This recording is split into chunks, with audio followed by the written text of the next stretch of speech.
Good morning, students. As we know, we are doing the chapter electromagnetic induction, and yesterday we have discussed about the Faraday's law and electromagnetic induction. So, our next topic is Lenz law. Very important topic it is.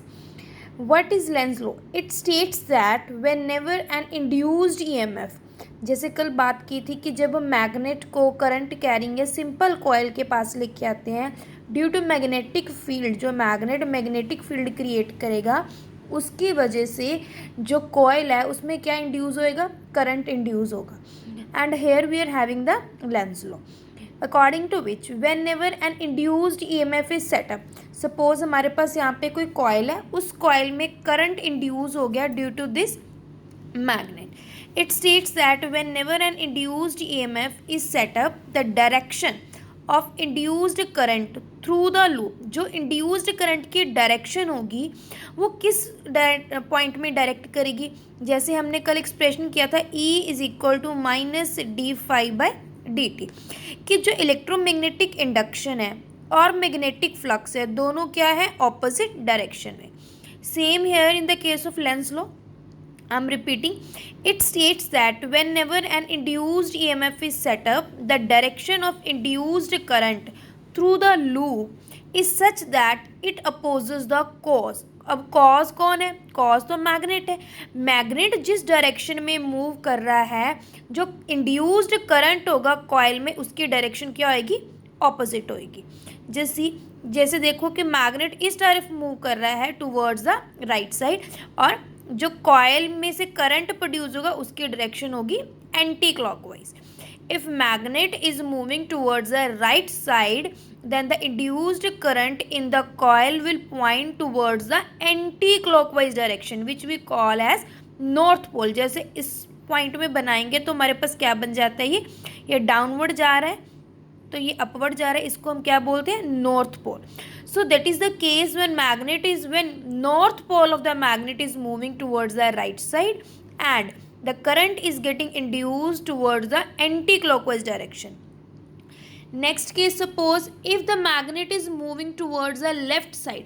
अगर magnet left side पे move कर रहा है then the induced current will point towards the clockwise direction.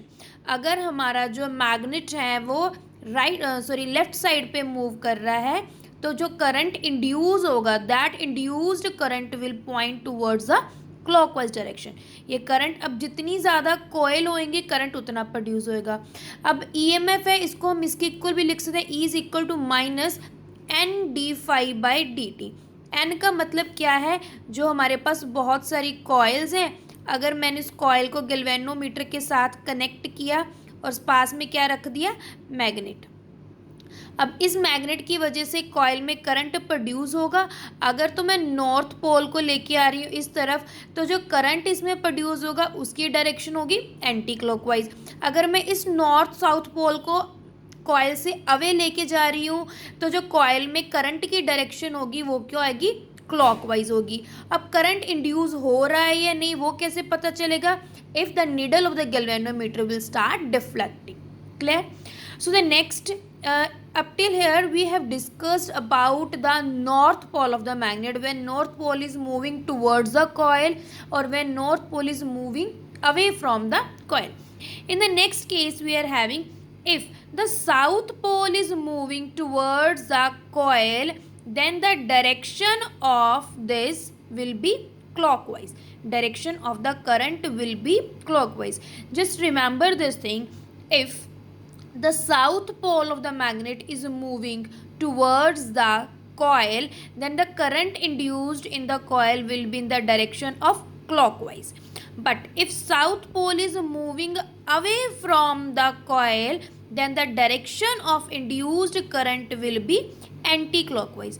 As we know कि जो magnetic field lines की direction होती है outside the magnet north to south and inside the magnet south to north. तो क्या है, ये साउथ से नॉर्थ जाएगा, फिर जब बाहर आएगा तो नॉर्थ टू साउथ, और इसकी डायरेक्शन क्या आ जाएगी, clockwise. Clockwise direction when south pole is moving towards the coil and anti-clockwise direction when south pole is moving away from the coil. Just write down these lines also. If the induced pole is north, अगर हमारे पास induced pole north है then the direction of current is anticlockwise, but if the induced pole is south then the direction of current is clockwise. The next topic which we are having is the eddy currents. What do you mean by eddy currents? Eddy currents कुछ नहीं होते. अब जैसे हमने बात की है कि कॉइल में से करंट फ्लो कर रहा है, वो करंट क्या करता है, अपोज करता है उसी कॉज को जिसकी वजह से करंट इंड्यूस हुआ. करंट किसकी वजह से इंड्यूस होता है, मैग्नेट की वजह से इंड्यूस होता है. जहाँ मैग्नेट की डायरेक्शन है करंट की, इंड्यूस्ड करंट की डायरेक्शन उससे क्या होगी, opposite. It means it is obeying Lenz's law, according to which we are having whenever an induced EMF is set up, the direction of induced current through the loop or coil is such that it opposes the cause. cause मतलब जहाँ magnet की direction है current की direction उससे क्या होगी, opposite, which produces it. So अब जो ये करंट प्रोड्यूस हो रहा है that current is known as eddy currents. अब जितने भी इसमें करंट प्रोड्यूस हो रहे हैं that are known as the eddy currents. I will send you an animation through which this term that is eddy current will be more clear, and afterwards we will have your queries and doubt regarding to this topic.